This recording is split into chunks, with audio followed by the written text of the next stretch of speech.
The Iberian lynx reached the edge of the clearing long before it intended to hunt.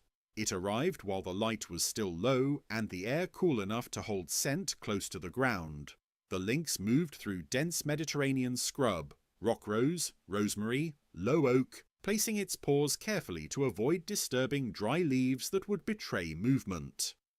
This place was familiar, not just known, but tested. The rabbit run cut through the scrub in a shallow curve, pressed into the soil by generations of use. It was not wide, it did not look important.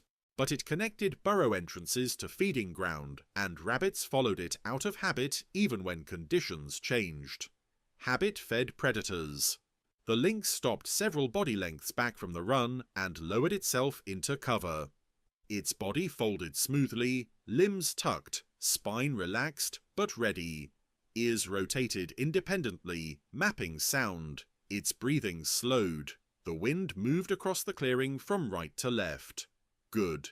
Scent would travel toward the lynx, not away. The lynx did not look directly at the run.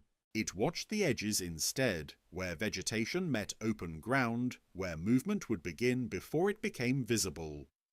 Rabbits rarely burst straight into open space. They tested first. Minutes passed, insects moved. A bird called once, then stopped.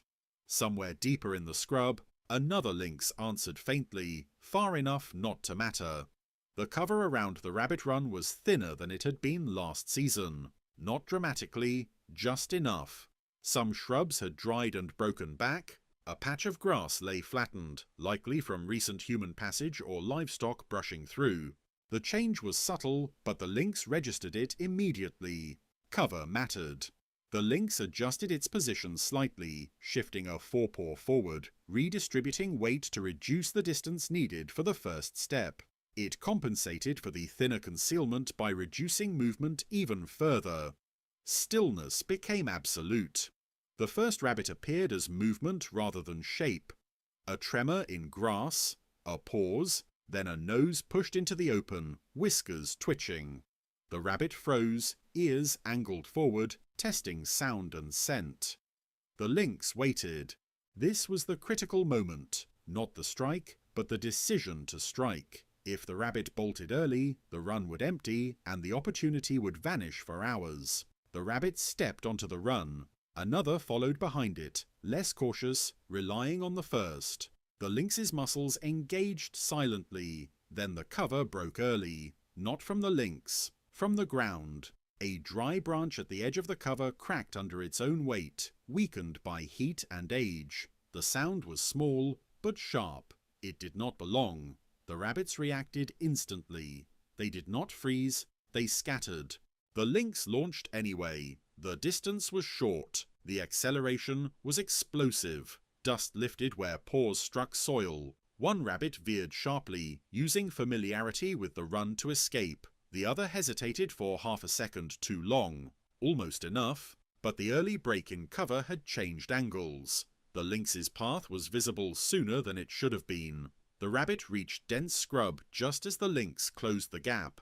The strike failed by less than a body length. The lynx stopped abruptly, claws digging into soil to arrest momentum. It did not pursue into dense cover. That would waste energy and risk injury. It stood still, chest rising once, then settled. The clearing emptied. The rabbit run lay quiet again, pressed into the earth as it always had been. Nothing about it looked different now, but its reliability had been compromised. The lynx retreated into cover and lay down again, not resting, not leaving, waiting. The place still worked, just not as cleanly as before, and in a landscape where margins were narrow, even small failures accumulated faster than hunger. The lynx did not leave the area after the failed strike. Leaving would have meant surrendering information. Instead, it withdrew just far enough to dissolve back into cover, settling where shadow and scrub broke its outline completely. The rabbit run remained within view, not directly, but peripherally. The lynx watched the margins again. The place had not become useless. It had become unreliable. That difference mattered. The air warmed slowly. As the sun rose, scent began to lift off the ground, thinning and drifting upward. What had been clear and directional at dawn became diffuse. The lynx adjusted its expectations accordingly. It waited. Time passed in long, uneventful segments. No rabbits appeared. The run stayed empty longer than usual. That alone confirmed what the lynx already knew. The disturbance had travelled. Rabbits communicated danger without sound. They did it by absence. Eventually, movement returned, but cautiously. A single rabbit emerged near the far end of the run, well outside the lynx's optimal strike distance. It did not commit to the path. It crossed it at an angle, head low, body tense, ready to bolt in any direction. The lynx did not move. Chasing now would reset the pattern completely. The lynx allowed the rabbit to pass, observing instead how it behaved, where it paused, which cover it trusted. That information was worth more than a failed chase. Later, another rabbit appeared, this one younger, less disciplined. It followed the run briefly, then stopped, ears pivoting. It sniffed the ground where the cover had broken earlier. The lynx tensed. The rabbit sensed something, but not enough to flee. The lynx shifted weight imperceptibly. Another rabbit burst from cover farther down the run, startling the first. Both bolted in different directions, scattering rather than following the usual escape route. The lynx stayed still. The run had lost cohesion. Habit was fragmenting. By midday, heat pressed down on the scrub. Cicadas began their rhythmic sound, filling gaps that silence once occupied. This noise masked subtle movement, but also masked warning cues. Everything adjusted. The lynx relocated slightly, choosing a position where scrub was denser and ground cover more intact. It was not as close to the run, but it offered better concealment. Late afternoon brought another chance. A rabbit appeared suddenly, running the path with speed and confidence that suggested hunger had overridden caution. It did not test. It did not pause. The lynx launched immediately. This time, the cover held, for 2 strides. Then it failed again. A clump of dry grass tore loose under the lynx's rear paw, exposing pale soil and flashing movement where there should have been shadow. The rabbit reacted instantly, accelerating and diving into cover that had not been part of the original run. The lynx adjusted mid-stride, but the angle was wrong. The chase ended without contact. The lynx stopped, breathing heavier now, muscles hot and tight. It stood still long enough for its body to settle, then withdrew without looking back.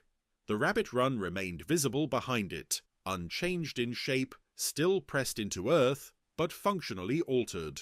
The lynx understood this clearly. Places did not fail all at once. They failed in small ways first. Early sounds, broken cover, altered prey behavior. Each failure reduced efficiency. Reduced efficiency demanded more attempts. More attempts increased exposure. The lynx moved uphill as evening approached, choosing a different hunting corridor, less familiar, less worn, but intact. The rabbit run would not be abandoned completely, not yet, but it would no longer be trusted by default. And in a landscape already under pressure, losing trust in a place was often the beginning of leaving it behind. The change did not arrive as noise, it arrived as absence. On the 3rd morning, the rabbit run remained empty longer than it should have. The lynx reached the area before sunrise, moving along a familiar ridge that overlooked the scrub. It paused where it always paused, testing the air, checking wind direction, confirming that nothing had shifted overnight. Everything felt the same. That was the problem. The lynx settled into cover again, choosing a position slightly farther back than before. The ground here still held moisture from the night. Scent clung low, readable. The run lay quiet, pale against darker soil, a thin line that had once guaranteed movement. Minutes passed, then longer stretches. No tremors in grass, no soft clicks of claws on hard-packed soil, no quick nervous pauses at the edge of cover. The rabbits had adjusted their timing. That adjustment mattered more than any single failed strike. As light increased, the scrub began to reveal new details. The lynx noticed them not as novelty, but as mismatch. A broken stem where there should have been resistance. A narrow opening between shrubs that had not existed last season. Flattened grass leading nowhere in particular. Human passage, not heavy, not constant, but recent. The lynx did not smell people directly. The scent was too faint, already broken down by sun and wind. What remained was structural evidence. Vegetation altered in ways animals rarely did. Rabbits noticed structure first. They read cover as protection, not presence. Where shrubs thinned, where ground hardened, where visibility increased even slightly, their confidence faltered. The lynx waited through mid-morning. Only one rabbit appeared, far downslope, crossing open ground quickly without committing to the run at all. It moved diagonally, choosing distance over familiarity. The lynx did not move. By midday, heat erased the last clean scent from the soil. The air became unstable, lifting information upward instead of carrying it along the ground.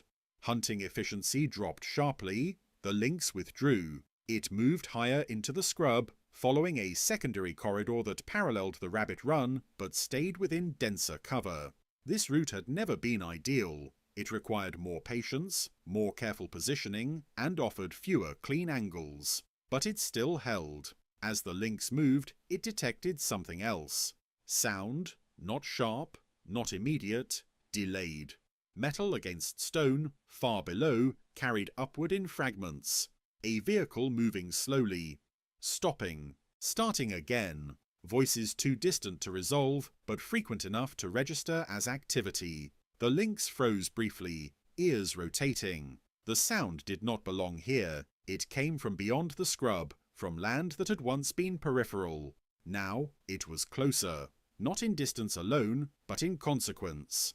The lynx continued moving, staying within cover, adjusting its route to keep elevation between itself and the source. It reached a vantage point overlooking the lower slope where the scrub thinned toward open land. From here, the fragmentation became obvious. The landscape was no longer continuous. Paths cut through vegetation at irregular intervals. Some were narrow and animal-made, others wider and straighter with edges too clean. The ground near them reflected light differently, compacted, exposed. Rabbits avoided those areas entirely. The lynx tracked their absence like a trail. Late in the afternoon, the lynx attempted another hunt. It positioned itself near a smaller secondary rabbit path, less worn, less predictable, but still used. The cover here was better, thicker, with fewer signs of recent disturbance. The lynx waited. Eventually, a rabbit appeared. It moved cautiously, stopping often, ears high, body low. It did not follow the path cleanly, instead zigzagging between cover points. The lynx adjusted its timing, allowing the rabbit to pass deeper into the corridor before committing. The strike came clean. For a moment, everything aligned. Then the ground betrayed it again. Not with sound this time, but with movement. A patch of soil collapsed under the lynx's forepaw, loosened by earlier passage and drying heat. The shift was small, but it altered the lynx's angle just enough. The rabbit escaped. The lynx stopped immediately. It did not pursue. Its body remained still while its breathing slowed. The cost of the attempt weighed heavier than the missed meal. Errors were stacking now, not because of the lynx, but because the ground no longer behaved consistently. As evening approached, the lynx moved uphill again, abandoning the lower slopes entirely for the day. It chose a resting place beneath a dense cluster of shrubs where the ground remained intact and shadow deepened early. From here, it watched. Human activity below increased briefly near sunset. A vehicle parked. A door opened and closed. Light flashed once, then disappeared. The noise faded again, leaving behind altered silence. The lynx remained until darkness fully settled. The rabbit run lay somewhere below, still visible from memory, still etched into the soil, but it no longer functioned as a reliable corridor. It had become a liability, drawing prey that no longer trusted it and exposing the predator that waited there.